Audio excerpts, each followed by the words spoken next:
Dylan. Hey, Matt. So, when we created this show, one of the big things was that our goal was to put a really upbeat, wholesome podcast out into the world. And, we've been getting some really cool responses already. Episode 1 just came out while we're recording this. And people are we got a comment from like a podcast in France telling us how they stopped listening to our first episode 10 minutes in just so they could watch Let It Snow because it was making them so excited through our passion. I know. I was out shopping with my girlfriend and I got that notification and literally had to drop everything. It brought a little bit of a tear to my eye that we're actually bringing some joy to those around us. So the problem is that I think that for 6 episodes, we have absolutely killed it on upbeat, wholesome content, seeing the good in everything. But this week's guest, one of my absolute best friends, Juan Rodriguez, wanted to talk about wrestling. And the problem with that is that there's not a ton of wrestling Christmas-centric stuff. I mean, there's you can watch the Raw that's Christmas Eve or whatever, where Santa Claus has a match, or you can watch A Miracle on 34th Street, but they're all individual segments. There's no all encompassing Christmas thing. But it's funny you bring that up. Hold on. Okay, because there is a DVD that exists. Ring in the Holidays? Yeah, Ring in the Holidays. But it's just like what you're saying. The DVD is literally 30 minutes long. And it's just cut up of different segments from past Christmas-themed Monday Night Raws. Yes, clips featuring, I'm just putting this out into the ether, future guest Mick Foley. We'll try really hard to get Mick Foley. That man loves Christmas almost as much as Dylan and I. Oh my God, I think I would die. But there is one pay-per-view. It is infamously considered one of, if not the worst pay-per-view in wrestling history. And it is the December to Dismember 2006 pay-per-view. So let's bring on Juan and let's talk about this. Because Juan, I mean, we're not going to give you too much shit about this because... Speak for yourself. Well, no, because Juan actually wanted to pick a good December to Dismember pay-per-view. The only other one that existed. But the network just didn't have it available. Now, I almost think I'll have more to say about this one than the good one, though. So I think this is going to make for great conversation. I hope we do, because WWE should hear every bad thing that has to ever be said about this pay-per-view. Oh my gosh. So first and foremost, let's talk about our own histories as wrestling fans. And then, I mean, the only way to really do a wrestling pay-per-view review is to go the something to wrestle with route of just hitting it match by match, segment by segment, and discussing our thoughts. But let's dive into us as wrestling fans, because all three of us are pretty big wrestling fans, or at least as far as myself, big wrestling fan pre-pandemic. I would say I have not really watched much of anything since March, but up until that point, it was Monday, Wednesday, Tuesday, Friday, and then sometimes Sunday and sometimes Saturday watching wrestling content. Yeah, I mean, for me, I grew up watching wrestling 100%. I mean, some of my earliest memories are watching WrestleMania still in diapers. Not full-blown memories, but just having glimpses in my mind of watching it with my dad. And I mean, we've both been diehard fans growing up. And I mean, there are times where I slipped in and out. I mean, even thinking about around 2006, I wasn't watching every week, but I kept up. Whenever I drop off, Matt and I, we've talked about this before, we still follow along. We still have those podcasts we listen to. Honestly, in more recent years, I stopped watching WWE so much. I still follow along, but I'm much more interested in New Japan, AEW, everything else that's going on. I still follow along with WWE. Was never a WCW guy back in the day, and I blame that on some of my family. Some of the not classiest of people being huge WCW fans, so I always considered WCW as white trash wrestling, which is so funny because some of the segments that WWF at the time pulled back in the day could definitely be considered the same. But I was never a WCW guy, but I did still follow along. I still know basic storylines and such like that. But always been a huge wrestling fan, continue to be a huge wrestling fan. Much like you, Matt, I've dropped off a little bit during the pandemic. Honestly, it depresses me. I attempted to watch WrestleMania in April. And as quiet as it was, I eventually turned it off and just watched the 2 pre-recorded matches. Yeah. How about you, Juan? Oh man, this is gonna probably way date me and the reason why I started watching wrestling. But like, even though I'm just 30, so like back in the day, I just remember going because my grandfather lived right across the street from my elementary school, so I go and hang out with him pretty much every day, and we just watch tapes. And the first tape I remember, like he always would show me Chief J Strongbow. He'd always show me footage from the Philadelphia Spectrum Wrestling from back in like the 70s or the 80s. It was Mil Mascaras versus Sergeant Slaughter. And that was the first day I remember loving wrestling. Because that dude had 1,000 masks and he kept taking them off. And he kept punching Sergeant Slaughter with a mask. And I'm like, who is this crazy guy? I want to be this crazy guy. But yeah, from then on, I was like, I like Mexican wrestling. I like Lucha Libre. But yeah, it's the first time like me loving wrestling and then going to watching ECW against my parents' wills and wishes because of the boobies. There's so much like sexual innuendos and all this sexual stuff in ECW wrestling. My mom was just not for it. I just waited till 2 a.m. and I would sorry mom if you're listening to this. I still watched it. Classic. And then I'm sure you were super excited when ECW made its triumphant return in 2006. So that's when I started getting back into wrestling again. Actually, there's a time. I mean, it's really weird. So I thought I let my friends control me a little bit. You know, growing up, wrestling stupid. Wrestling is, and I don't mean this, but this is just what kids said. Wrestling's gay because the tights and everything. And like now as an adult, I'm like, man, I was a dumb kid. I should not have listened to them. Well, that's you and I have talked about this because I missed the entire Attitude Era.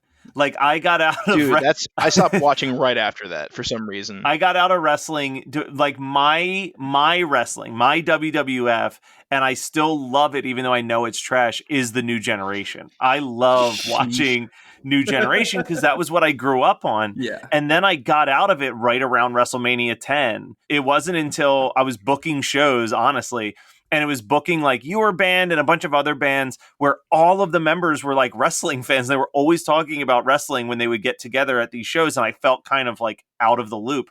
So I started watching it on Hulu.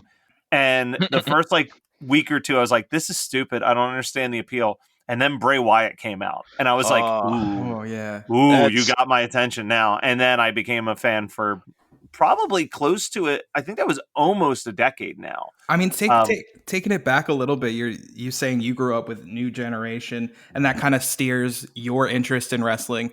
I, being probably the youngest member who's talking today, I'm 28 years old. I'm watching the Attitude Era and such like that, but the storylines that stick in my head are just a little post Attitude Era, more the Ruthless Aggression era. I mean, honestly, back in the day, I thought the Invasion storyline was absolutely amazing. I mean, and in retrospect, not great. But at the time, I was like, hell yeah, this is amazing. Are you kidding Vengeance, me? All those pay-per-views, everything felt real as a kid. Like, oh my God, Shane McMahon's on WCW, ma. Yeah. Did you do your homework?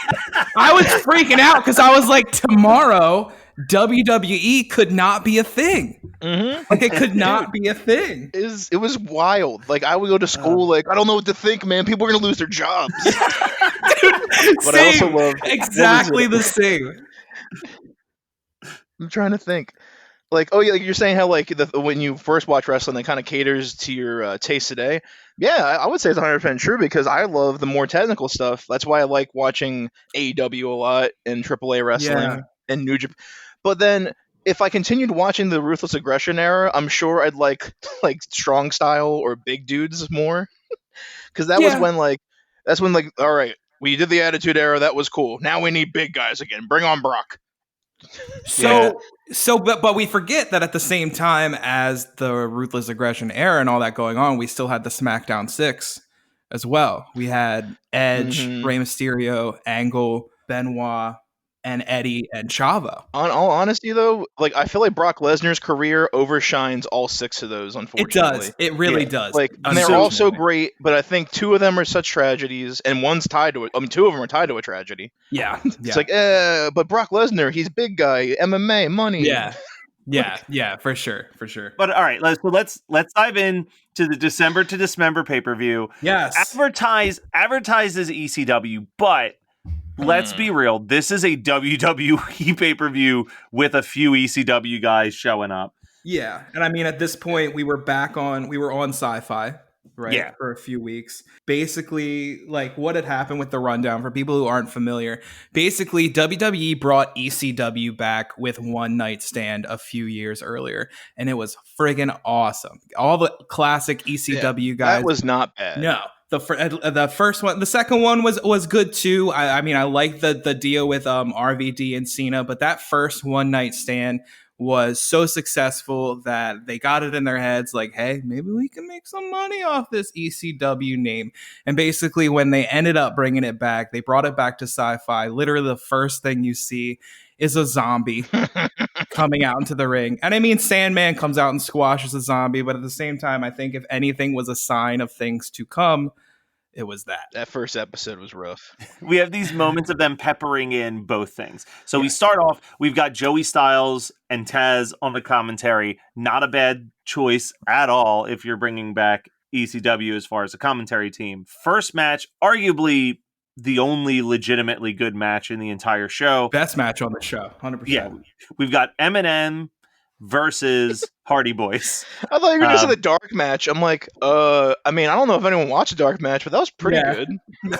now, hold on. Before we get into the match, before the pay-per-view has started, Joey Styles and Taz are cutting their promo and everything, and Joey Styles says a line, and I wrote it right down on my notes as soon as I heard it.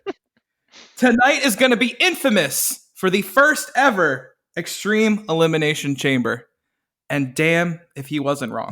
Like, this is infamous for the first and only Extreme Elimination Chamber. So we'll get in there deeper, but the extreme element of the Elimination Chamber is not the problem with that match. like I'm actually not against doing another Extreme Elimination Chamber match one day where it's like, hey, each person gets to pick an item that they have in the chamber with them that they use when they come out. Like, that's fine. That's like a nothing addition. You add a little bit of story with those choices. But we got a similar cage match eventually. Are you talking about the Dean Ambrose and Yes, I am talking about Jericho and Dean Ambrose. The Ambrose Asylum match. Oh God, what a bad match! I think we watched it at your house, Matt, and I'm pretty sure I went outside to smoke, and I don't smoke cigarettes. So let's stop hanging weapons on the inside of cages. Okay, fair. That's right. Definitely an Impact Wrestling thing we can just kind of get rid of. Yes. Anyway, we're talking about an even worse pay-per-view, though. Yeah, the M versus Hardy Boys match. I mean, it's a good match. It's actually like a worth watching match. It is. But there's nothing. The red shell and the yellow shell M&M beat the shit out of the Hardy Boys. There are some things I want to point out. Okay. And basically, it's signs that, hey, even though this is WWE, ECW, there were definitely sprinklings of that ECW-ness in the crowd, particularly when we're hearing, and this is a quote, this is not me saying this, she's a crack whore being screamed at Melina. Yeah. On the side. They brought back Jericho's Hose Beast, also screaming that at Melina, and I'm sitting here going, all right, now this is definitely reminding me why sometimes I don't tell people I'm a wrestling fan. Yeah, no, this is definitely the pay-per-view that if you want people to take you seriously as a wrestling fan, you make sure that they never stumble upon. So, I mean, it's a good match. It's a memorable match. So my thing is that I'm coming into this where I genuinely don't know most of the people that are on this card. So the next match, it's a bad match, but Matt Stryker came out. I only knew Matt Stryker as a commentary guy. From Lucha Underground, right? Yeah. But when he did his promo, I did write down Matt Stryker is the type of heel that I love. Like, I love the like hoity-toity entitled heel, and him up there just saying like, and now I've got a match against a man named, and he just looks disgusted before he goes, Balls Mahoney. I was like, this is awesome. Then Balls Mahoney came out and the match happened, and I was like, oh, okay, this is really bad. This is like here's the thing. He's like the mascot they just kind of like wanted to keep for ECW, I guess. I don't know why. Yeah, and the problem is like they basically took Balls Mahoney, anything that he's good at, which isn't much, and basically stripped him of that in this match. It was literally a Balls Mahoney Matt Striker rest hold match.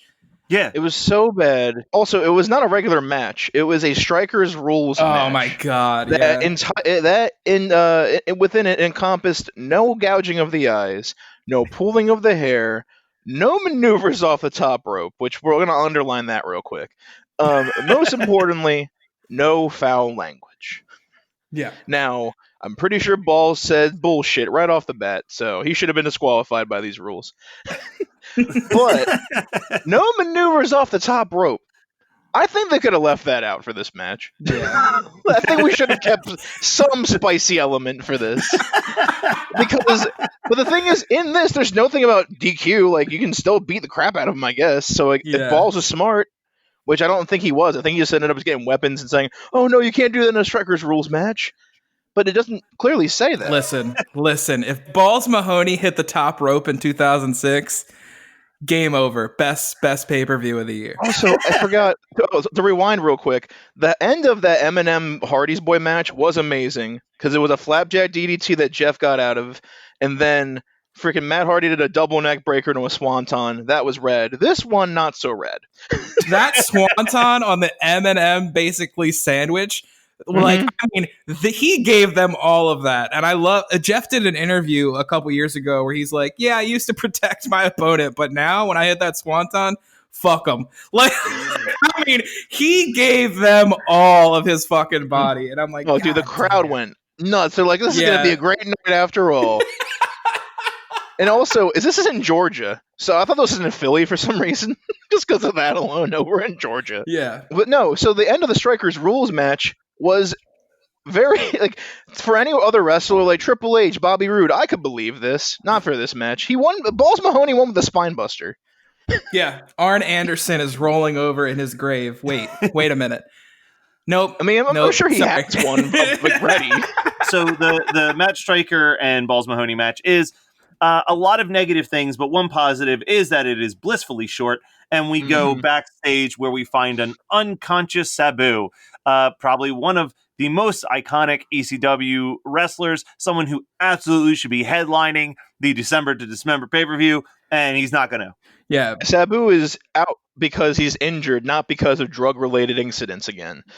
And actually, rumor has it, like, he showed up and he's like, I don't want to do this. And that's not a joke. Like, apparently he showed up really uninterested, had no desire to continue doing this. He apparently usually shows up already dressed up. Yeah. Like, he doesn't get dressed in the locker room. He is Sabu. He showed up in jeans, apparently, to this. And people were like, what? I did read that Tommy Dreamer, and maybe it was Sabu, someone else asked for their release immediately following the pay-per-view, and they were told no. Yeah, I would believe it's Tommy Dreamer, just because, was it towards the end where, like, that stupid belt handoff? Oh, God. Yeah, Tommy Dreamer and Stevie Richards both asked after the event to please be released from their contracts. So this was, this was an insult to a lot of those ECW guys, and we're going to get into when we're about to jump into I've got some notes for the Elimination Chamber when we're about to jump in there. But next we have, and I have no clue who any of these four human beings are. Oh, I cannot wait to hear this. So is it Elijah? I can't tell if that's a K or an L. So it's Elijah Burke. Elijah Burke. Yeah. Elijah Burke and Sylvester Turkey. Yes, gobble gobble. So the way they announced his name was Sylvester Turkai. Turkai, yeah. But there is no designation at the end for Kai. Nope. If it's that language, because he's supposed to be from like Moldova, and if you're, it's Turkey. Or Turkey. Like, but they're up against who's probably my favorite team, my favorite thing ever. The FBI, the full-blooded Italians, who seem to be coming out to like a license-free version of No Sleep Till Brooklyn in the pay-per-view. I don't know if that's like the WWE network changing it, or if that was always their entrance music was a ripoff of No Sleep Till Brooklyn. That made my day. Was just them coming out. I was like, all right, this match gets 1 star out the gate for me because I just like the idea of the FBI. Yeah, you're like, I know them. I absolutely love the FBI because the feud between them and the Dudleys is great. Yeah. And the feud between them and one of my favorite tag teams of all time, positive, it doesn't happen this pay-per-view, unfortunately, but Roadkill and Danny Doring, my favorite tag team of all time. And you can tell that I was sucked into the concept of the FBI because literally my notes stop after, is this no sleep till Brooklyn? I feel like this match, it's unoffensive. Like especially coming off of that Matt Striker Balls Mahoney match that was like so sloppy and so bad. This was like, all right, fine, whatever. No complaints from me. How about you guys? I think that's my thing with most of this show is I literally rewatched this show 2 days ago, and I remember the first match, a little bit of the match. a little bit of the Balls Mahoney match, basically because I was just so aghast that really we're just going to do some rest holds between Matt Striker and Balls Mahoney, and then the main event, which I'm still pissed off to this day. So, I mean... All right, so let's move into the next one real quick. Well, so we had one commentary for the Sylvester Terkay match. Odd thing how it ended. Terkay did a muscle buster on Little Guido, and during the match, I didn't hear this, but apparently there's like clips of this. The crowd was chanting TNA in reference to Samoa Joe, because that was his finishing move. Yeah. Yeah, I didn't hear that either, but I do. Yeah, but I do remember watching this match. Actually, this is the only match I actually paid attention to because the one I didn't remember. It could have been a lot better with the talent that was in the ring, but like I think Burke and Terkay and Mamalu carried it pretty well. So we move into immediately. There's another match. Daivari with the Great Khali coming out with him versus Tommy Dreamer. Just a reminder to me at all times, like if you need. No other example of Vince McMahon putting size over substance. Look no further than the Great Khali. He's the best world champion who can barely walk to the ring. So, yeah. Never mind. Let me back that up because it is 2020. Undertaker is the best world champion who can barely walk to the ring. Seconded by the Great Khali. Sorry. I just wish they went with my angle of putting the Great Khali in a rascal. I think that would have been fantastic, and just have him in the rascal, like just getting like hit and just beat up, and all he does is a chop and then wins. Like that would have saved the character, in my opinion. Daivari wins this one. Tommy Dreamer chases him up the ramp and then gets body slammed on the ramp. Mm-hmm. And at this point, we are really spending a lot of time with Tommy Dreamer on the ramp, and I can only assume it's because backstage they're like, we've been on the air for an hour and we've got 2 matches left to go. Yeah. Let's eat up as much time as we can possibly eat up with this Tommy Dreamer ramp spot. Like, I didn't realize the times on these matches, but the opening match was 20 minutes, and that was just a tag match. Yeah. And then everything else has been under 8 minutes. Even the other tag match. Which is the shortest match on the card, is the other tag match. So then we cut to a backstage segment again. Paul Heyman now asking Hardcore Holly to replace Sabu in the match. It's fine. It's just a regular old backstage segment. Nothing super crazy happening there. And then we get to the pre-main event with Mike Knox and Kelly Kelly versus Ariel and Kevin Thorne. I had never in my life seen Ariel. And I was like, who is this? Ariel. I hated when she would say her name because she would always have her tongue out through her teeth. Like, Ariel. Like a vampire. Yeah. Like, this is not... what is this? Fresh hell. So, full confession, I may have been Googling more information on Ariel, and all of a sudden I looked up and the Sandman was there. So you guys are going to have to walk me through what happened in this match. Who wants to take this? Yeah, I'm not touching this, man. I mean, my thing is to this: a vampire man gets beat by greasy caveman, and there's hot chicks and the Sandman. Basically, like it's another example of. I feel like Kevin Thorne and Ariel was basically another response to Sci-Fi wanting Sci-Fi elements on ECW at that point, and because it didn't. I like Kevin Thorne. I think Kevin Thorne is absolutely hilarious on social media currently. Yeah, that's all you need to know. And that doesn't sound so vapid, but there's an excuse to have Kelly and Ariel roll around the ring. Like, I know what they were trying to do. All right, so Sandman comes out at the end. Kane's Thorne. Let's move on to the main event. So before the main event, they send Paul Heyman out there for the slaughter. If you're really listening to that speech, you can tell that Paul Heyman knows he's getting fired when he walks back behind the curtain. But I did find this incredible interview from 2008 that Paul Heyman gave to The Sun about his thoughts on this pay-per-view. And he said, "Personally, I thought the undercard was horrible. I thought that the design of the show itself made absolutely no sense, and I felt that the entire layout of the show and the entire complex of the event was just a downer. I also thought that we weren't doing Bobby Lashley any favors in the way that he was going to win this title.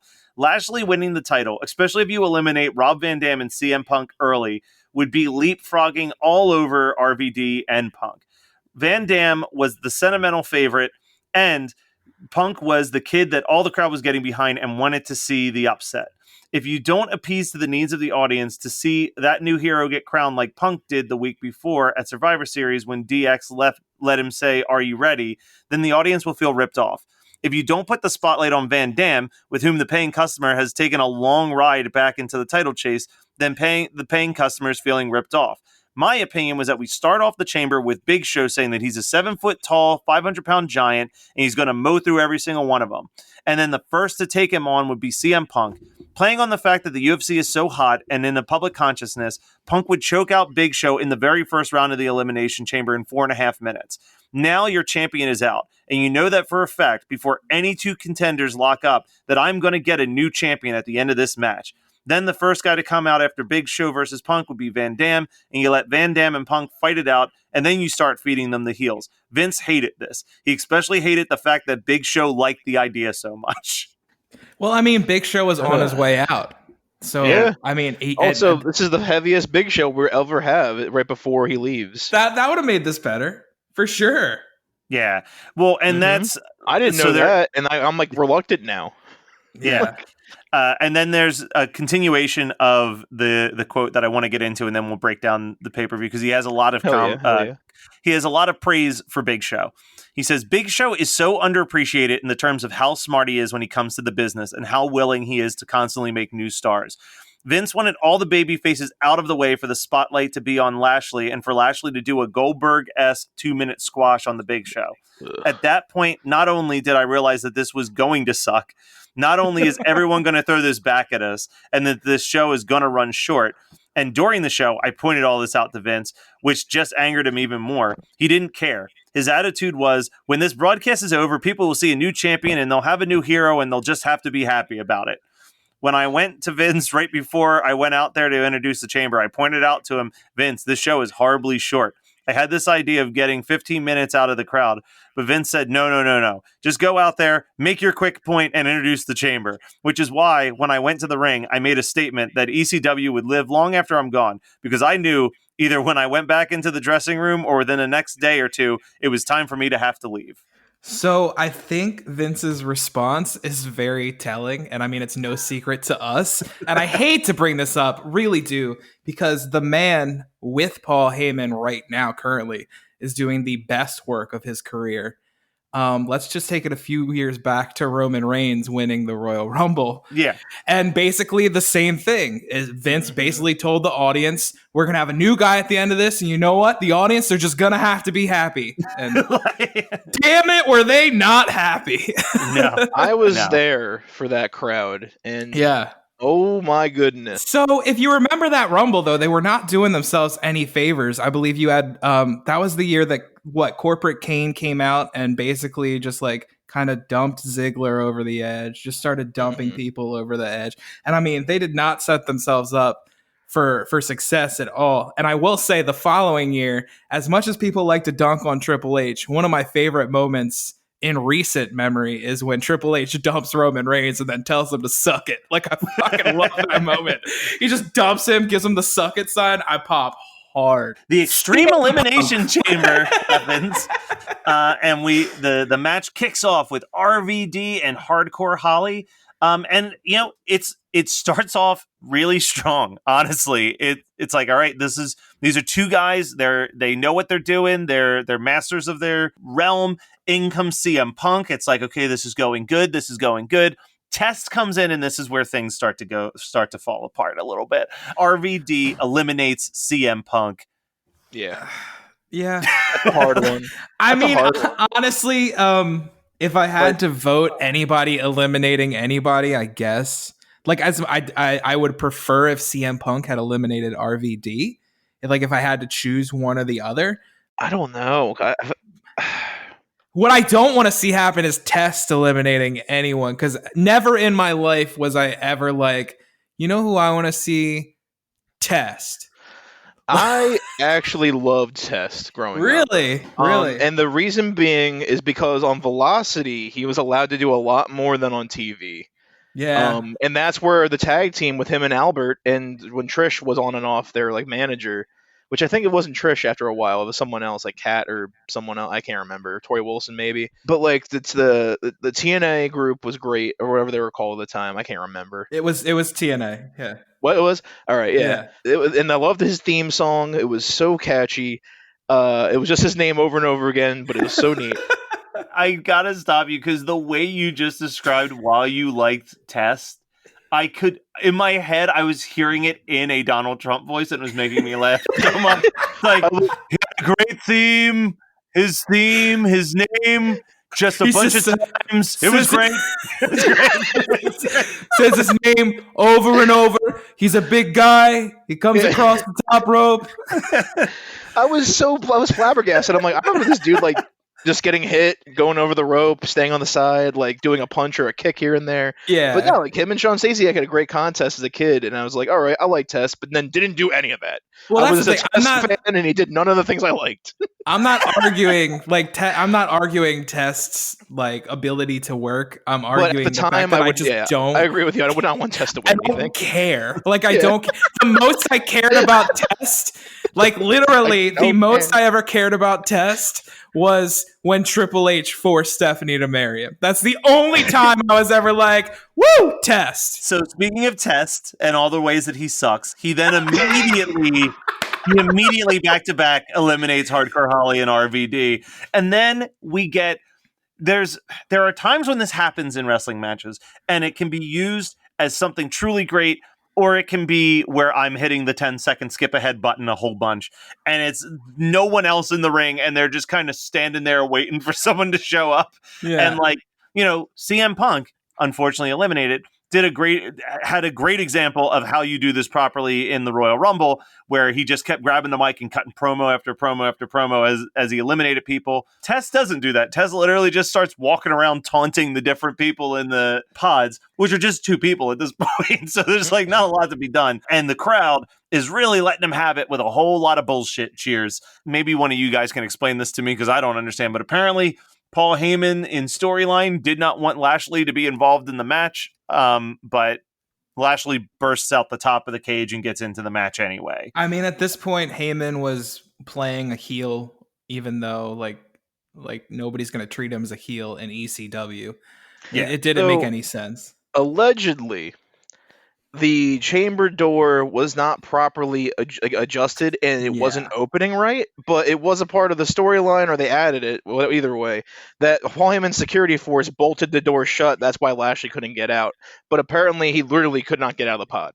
Like, apparently that was the actual thing. Like, well, we can't make him look weak. We can't open the door for him. Now, let's talk about that, though, because like this is not a problem that has been solved in recent Elimination Chamber matches. Nope. Like, I mean, every single Elimination Chamber match, there's always some issue with the door. I think the first one is the only one where there was not an issue with the door. Yeah. At the second, and the only reason I say I don't think Goldberg was in the first, he was in the second. Yeah. But that's when Goldberg was the first one to like, oh, I'm Goldberg, kick. Yeah. So I do want to ask on that sense, the door wasn't opening. Did Lashley genuinely burst out of the top? I mean, I'm sure it's not like the most difficult thing to do in the world, but was that on the fly? He's like, I guess I'm just going through the ceiling. I believe so. Yeah. I believe like this is like these are like alleged stuff, and I want to believe it because that's hilarious. So we're gonna say it's fact. All right. So he bursts out of the top of the pod and quickly eliminates Test, and now we get another person standing in the middle of the ring. Hold on, we're gonna see in the dirt sheets tomorrow. Christmas 365 confirms December to Dismember Elimination Chamber. Bobby Lashley actually did rip his way through the top. of his cage. Jesus Christ. But yeah, then so Hilarious. finally, Big Show enters just as Vince won it. It's like a quick 2-minute match. The bat getting stuck in the cage is some of the most piss poor acting I've ever seen in my entire life. And then Bob Lashley wins, and everybody went home happy. Yes. Yeah. I think you can just end it. Everyone went home. Like, I feel bad for Lashley at this moment. I mean, at the same time, don't. and I felt I felt bad for Roman when it happened to him. Nobody wanted to see it. I don't feel bad for any of them. They're making so much money to look like a piece of shit right now. Yeah. And also, they're like, they could have like, hey, can we not do this? Like, no, give me the bill, give me the money, give me that dumb bonus for just wearing this. Like, Yeah. I don't feel terribly bad for them, but like for their run and their career, yeah, I think he's still fine. Like, And this essentially killed ECW.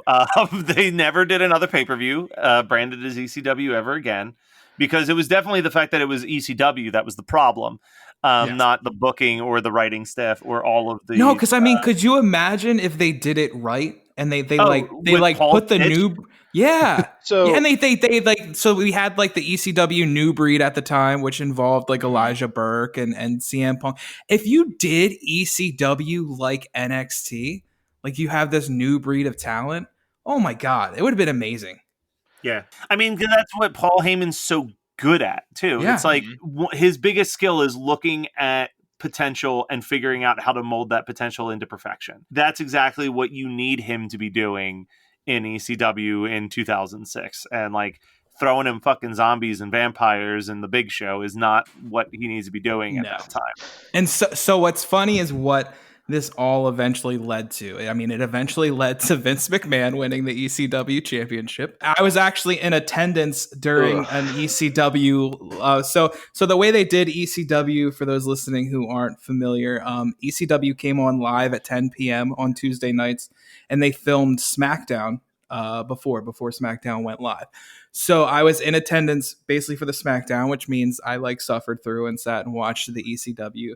And it was when Bobby Lashley won the title back, actually. It was Bobby Lashley versus Shane and Vince in a handicap match. And it was hands down one of the worst live experiences I had seen. And I mean, even the worst one, I still have fun going to these things live regardless. And this also led to Bobby Lashley versus Umaga at WrestleMania 23 involving Vince McMahon. I don't understand that. So that was December to Dismember 2006. I'll never watch this again. Yeah, I mean, I might watch it like on accident. Like if it's showing, I'm like, I can't find my remote. I'm like, I don't feel like getting up to find the remote. I'm just leave it on. But there was actually 2 one-night stands after this. Yes. Oh. Surprisingly, but that was it though. That was a one-night stand in 2007, then 2008. I did not know this until right now looking this up, but ECW lasted on the WWE for 4 years. So it lasted 4 years after this pay-per-view was done still. Jesus. And 2 years after the last one-night stand. Dear God. That's impressive. Why? I didn't know that. Why did they do that? Like, what was the point? Like, and also the last match still makes me so mad about this iteration of ECW. It was Ezekiel Jackson versus Christian, but Christian was a champion going in, and he lost the belt. Yeah, and that was how they ended ECW. Jesus. December to Dismember might not be something I watch every Christmas. Dylan has suggested that we have a new segment of things that we've been introduced to that are going to become part of our holiday celebration. Also, before we dive into this, it's worth noting that this is the first episode that we're putting out a week post Christmas. So if you're still sticking around, thank you so much. Thank you. Yeah, we'll see. And if you're still sticking around after this episode, thank you tenfold. But let's so how about you give us a quick 30 to 45 second pitch on what this segment is, and then Juan, myself, and you will throw in what we've kind of added to our yearly watching or listening or whatever. All right, so basically every year I like to expand my watching or listening or kind of Christmas traditions a little bit further than just watching It's a Wonderful Life over again. Don't get me wrong, I love It's a Wonderful Life, but I want to discover more. I want to add to my Christmas celebration. So what I thought I pitched to Matt was more like a pick of the week type deal, whether it's something we just now discovered or something we have rediscovered that we hadn't heard or seen for a while. So I'll get started with my pick of the week. This week I discovered a Zelda themed Christmas album called A Merry Hyrule Christmas. And I'm probably going to get these names all messed up, but it's composed and written by Eric Buchholz, David Russell, Wayne Strange, and Kyle Martin. And what I love about this is it's basically done in character. All the songs are written as if they're being performed by people in Hyrule. It's not parody. Like, it is not, the Game Grumps are not sitting here rapping and singing parody video game songs. It's literally in character. It's done in sincerity. And I think it's actually pretty beautiful. And I highly recommend A Merry Hyrule Christmas. And it is on Apple Music, Spotify, YouTube Music, wherever you stream music. Highly recommend that. All right. Heck yeah. I'll go next, actually. So this year, I've really been diving in. During the holiday season, I was diving into just pushing the limits of every streaming service and their holiday content, which I documented on my Instagram through the entire November, December holiday, and it's still available on my Instagram at St. Mort.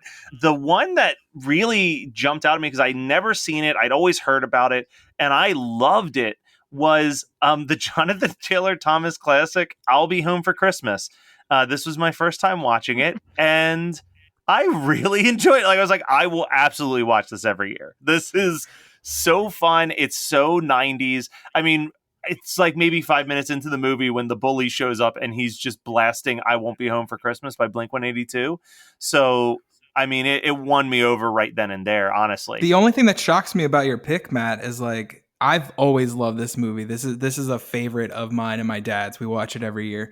I think the thing that shocks me most is that you hadn't seen this, because you watched this and it's like right up your and my alley. Oh, for 100%. sure. Like, I almost like forgot it existed for years. And then I went to a holiday party a couple years ago and someone had it on in the background. I just remembered him dressed as Santa Claus in the desert. And I was like, oh, this looks like my type of shit. But like, a giant party setting was not the place to be watching it. So like, because everyone was like walking around and talking or whatever. So it'd always been on my radar of like, I got to watch that one day.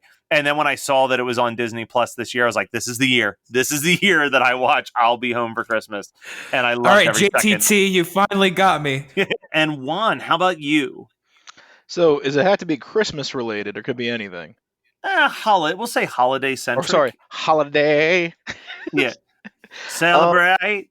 So, what I wanted to, what I discovered recently, I'll Be Home for Christmas. It's funny you mentioned that. I'll Be Sure for Christmas. I'm joking. That's not a thing. But I want to make it a thing now. I just thought of that. Like, what if Al B. Sure has a Christmas album? I don't know why I thought of that. But no, so what I'm trying to do is funny enough that you mentioned about like finding new things or discovering new stuff. Me and my roommates actually want to discover new traditions from around the world. Not only just research them, see what they're about, see how weird we can get, but actually do them. So, like, and as an example, like figuring out how to get spider webs in our Christmas tree this year for good luck. Is a tradition in the Ukraine. We were trying to do. Tradition in Japan is getting fried chicken from KFC for some reason. I don't know why. We're going to figure that out.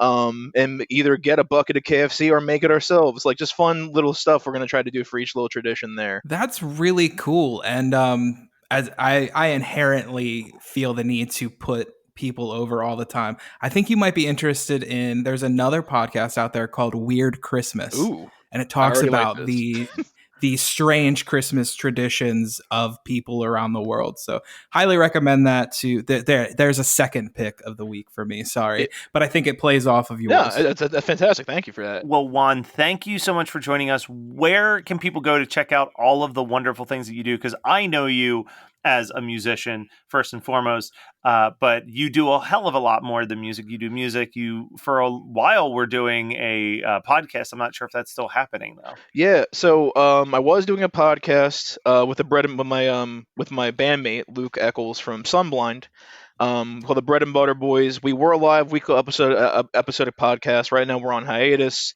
because I'm actually in the midst of moving in with all of them in Phoenixville. So we kind of had put a lot of that stuff on hold, plus the pandemic.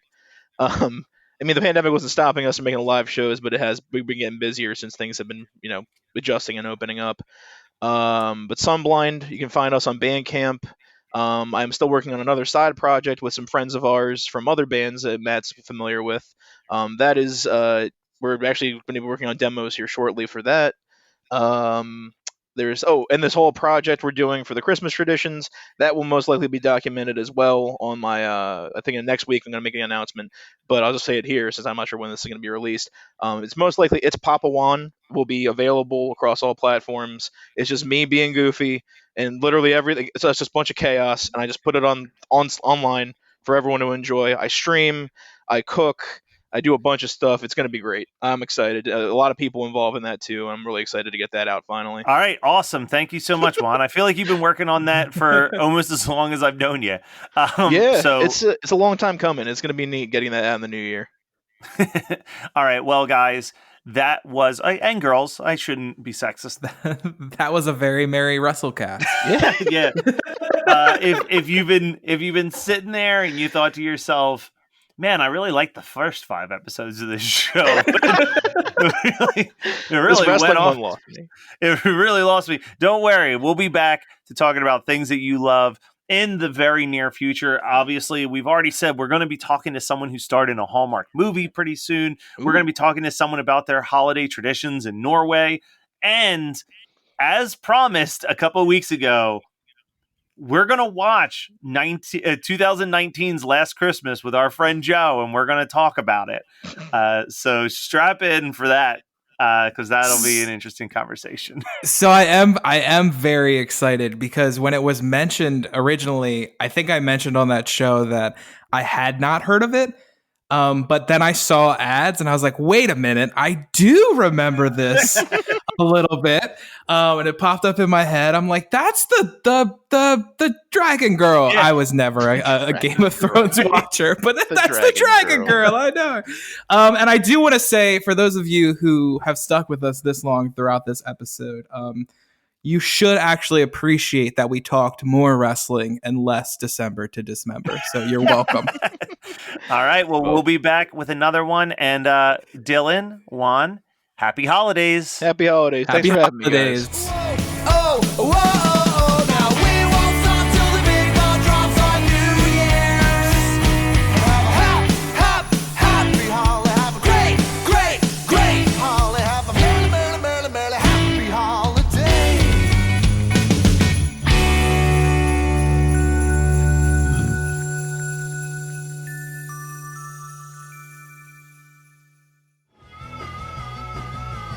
You're listening to the Geekscape Network.